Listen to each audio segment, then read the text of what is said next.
സാധാരണ പറയുന്നത് പോലെയല്ല. എപ്പോഴും ഏതൊരു മരണം സംഭവിക്കുമ്പോൾ നമ്മൾ ഒരു ക്ലീഷയായി പറയാറുണ്ട്, അത് വലിയൊരു വിടവാണെന്ന്.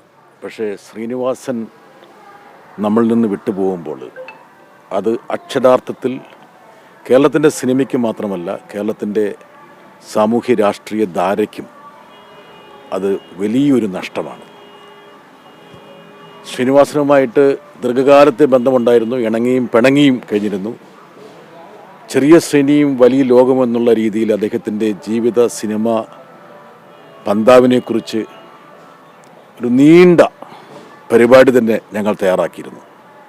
അതിൽ ശ്രീനിവാസൻ എത്രയോ എപ്പിസോഡുകളിൽ വന്ന് അദ്ദേഹത്തിൻ്റെ ജീവിതത്തെക്കുറിച്ചും സിനിമയെക്കുറിച്ചും കാഴ്ചപ്പാടിനെക്കുറിച്ചും നിലപാടുകളെക്കുറിച്ചൊക്കെ വിശദീകരിച്ചിരുന്നു. ഒരുപക്ഷെ മലയാള സിനിമയുടെ ചരിത്രത്തിൽ ഇത്രത്തോളം അർത്ഥപൂർണമായി നർമ്മവും ആക്ഷേപവും ഉപയോഗിച്ച് ജനങ്ങളെ ചിന്തിപ്പിക്കുകയും ചിരിപ്പിക്കുകയും ചെയ്ത ഒരു അഭിനേതാവും തിരക്കഥാകൃത്തും സംവിധായകനുമില്ല. എൻ്റെ ജന്മനാടായ കണ്ണൂരിൽ നിന്നാണ് അദ്ദേഹം വന്നത്. സാധാരണ സിനിമാ സങ്കല്പങ്ങൾക്ക് വിധേയമാകാത്ത പല ചേരുവകളും തനിക്കുണ്ട് എന്ന് തിരിച്ചറിഞ്ഞിട്ട് ആ ചേരുവകളെ തന്നെ തൻ്റെ ശക്തിയായി ഉപയോഗിച്ചു എന്നുള്ളതാണ് ശ്രീനിവാസനെ വ്യത്യസ്തനാക്കി നിർത്തുന്ന ഏറ്റവും പ്രധാനപ്പെട്ട ഘടകം. അദ്ദേഹത്തിൻ്റെ ഓരോ സിനിമയിലും ശ്രീനിവാസൻ്റെ ഒരു ടച്ചുണ്ട്.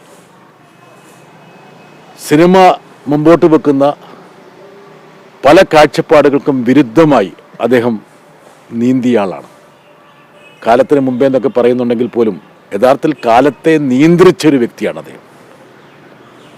ഞങ്ങളുടെയൊക്കെ യൗവനത്തെ, ഒരു കാലഘട്ടത്തെ യഥാർത്ഥത്തിൽ സ്വാധീനിച്ച ഒരു സർഗാത്മക സിനിമാക്കാരൻ ആരാണെന്ന് ചോദിച്ചാൽ അതിന് ശ്രീനിവാസൻ എന്നുള്ള ഒരു മറുപടി മാത്രമേ ഉള്ളൂ.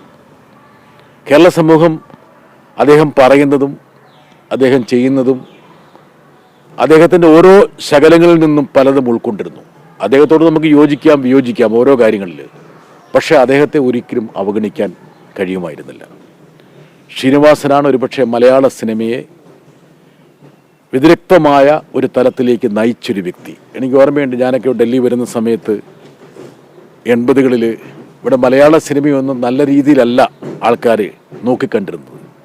ഒരു ഉച്ച സിനിമയുടെ തലത്തിലാണ് മലയാള സിനിമയെ ആൾക്കാർ നോക്കിക്കണ്ടിരുന്നത്.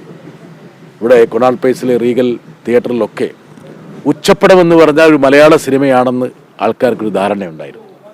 അതിൽ നിന്നൊക്കെ മലയാള സിനിമയുടെ ഇന്ത്യയുടെ നെറുകയിലേക്ക് പറിച്ചു നടന്നതിൽ ശ്രീനിവാസനെ പോലുള്ള ഒരു വ്യക്തിയുടെ സാന്നിധ്യം വളരെ പ്രകടമായിരുന്നു. പ്രബുദ്ധമായ അദ്ദേഹത്തിൻ്റെ ആ സിനിമാ ജീവിതമാണ് ഒരു പക്ഷേ കേരളത്തെ സ്ഫുടം ചെയ്തെടുക്കുന്നതിന് സഹായിച്ച പ്രധാനപ്പെട്ട ഒരു ഘടകങ്ങളിൽ ഒന്ന് എന്ന് തുറന്നു സമ്മതിക്കുന്നതിൽ എനിക്ക് യാതൊരു വിഷമവുമില്ല. അതുപോലെ കൈരളി